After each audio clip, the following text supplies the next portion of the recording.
कर्नाटक की एक पहाड़ी गुफा से निकली एक विदेशी महिला और उसके 2 मासूम बच्चों की कहानी ने न केवल प्रशासन को चौंका दिया, बल्कि पूरे देश का ध्यान भी अपनी ओर खींच लिया है।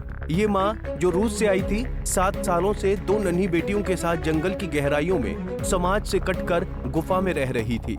न बिजली, न पानी, न किसी आधुनिक सुविधा का सहारा। ये कोई फिल्मी कहानी नहीं, बल्कि हकीकत है नीना कुटीना की, जिसने अपने जीवन की सारी सहूलियतों को पीछे छोड़ दिया, सिर्फ अपने बच्चों की परवरिश के लिए। अब जब मामला कोर्ट तक पहुंचा है तो ये सिर्फ एक वीजा उल्लंघन का केस नहीं रह गया, बल्कि बन गया है बच्चों के भविष्य और मानव अधिकारों से जुड़ा एक संवेदनशील मुद्दा। 11 जुलाई 2025 को कर्नाटक के एक छोटे से इलाके में उस समय हड़कंप मच गया जब स्थानीय लोगों को एक विदेशी महिला और 2 छोटे बच्चों के गुफा में रहने की जानकारी मिली। पुलिस और प्रशासन तुरंत हरकत में आई और नीना कुटीना को उसकी 2 बेटियों, 6 साल की प्रिया और 4 साल की अमा के साथ गुफा से बाहर निकाला गया।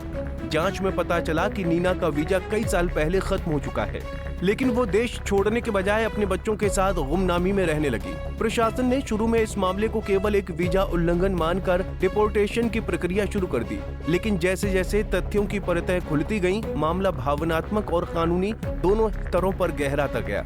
मामला कर्नाटक हाई कोर्ट पहुंचा, जहां एक याचिका दाखिल की गई कि इन बच्चों को बिना सोचे समझे डिपोर्ट करना उनके मौलिक अधिकारों का हनन होगा। जस्टिस सुनील दत्त यादव ने इस याचिका पर सुनवाई करते हुए बेहद मानवीय और संवेदनशील फैसला दिया। उन्होंने कहा कि बच्चों की भलाई सर्वोपरि है और कोई भी निर्णय UNCRC यानी संयुक्त राष्ट्र बाल अधिकार संधि के नियमों के तहत होना चाहिए। कोर्ट ने सरकार से कहा कि वो ये स्पष्ट करे कि बच्चों के पास कौन कौन से वैध दस्तावेज नहीं है। इस आदेश ने न सिर्फ डिपोर्टेशन की प्रक्रिया पर रोक लगा दी, बल्कि ये भी तय कर दिया कि अब तक इस मामले को सिर्फ एक विदेशी नागरिक के तौर पर नहीं, बल्कि 2 मासूम भारतीय परिवेश में पल रहे बच्चों के भविष्य के नजरिए से देखा जाएगा। सरकारी वकीलों ने कोर्ट को जानकारी दी कि प्रिया और अमा के पास ना तो पासपोर्ट है, ना ही कोई वैध पहचान पत्र। ऐसे में अगर उन्हें देश से बाहर भेजा भी जाए तो वो किसी भी देश में प्रवेश नहीं कर सकते। कोर्ट ने इस आधार पर सरकार को 2 हफ्तों के भीतर हल्फनामा दायर करने का आदेश दिया है, जिसमें पूरी जानकारी लिखित रूप में रखनी होगी। ये बात भी सामने आई है कि नीना ने अपने बच्चों को किसी स्कूल में दाखिला नहीं दिलाया और वो अब तक किसी भी सरकारी रिकॉर्ड का हिस्सा नहीं बने हैं।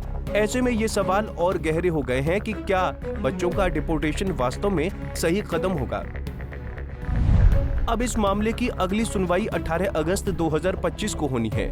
तब तक कोर्ट ने सख्त निर्देश दिया है कि नीना और उसके बच्चों को भारत से बाहर नहीं भेजा जाएगा जब तक कि अदालत की अनुमति न हो। कोर्ट ने साफ किया है कि किसी भी जल्दबाजी से इन मासूम बच्चों का भविष्य खतरे में पड़ सकता है। नीना की कहानी एक गंभीर सामाजिक सवाल भी उठाती है। क्या हम अपने सिस्टम में उन कमजोर लोगों के लिए कोई जगह बना पा रहे हैं जो औपचारिकता पूरी करने में असमर्थ हैं, पर मानवीय स्तर पर मदद के पात्र हैं? क्या बच्चों की परवरिश और सुरक्षा जैसे मुद्दे सिर्फ कागजों में सिमट कर रह जाने चाहिए? नीना ने गुफा में रहते हुए अपने बच्चों की देखभाल की, उन्हें खतरे से बचाए रखा और किसी भी तरह की आपराधिक गतिविधि में शामिल नहीं हुई। अब सवाल ये भी है कि क्या नीना को भारत में मानवतावादी आधार पर रहने की अनुमति दी जा सकती है? क्या बच्चों को भारत की नागरिकता दी जा सकती है, खासकर तब जब उनका कोई और घर नहीं है?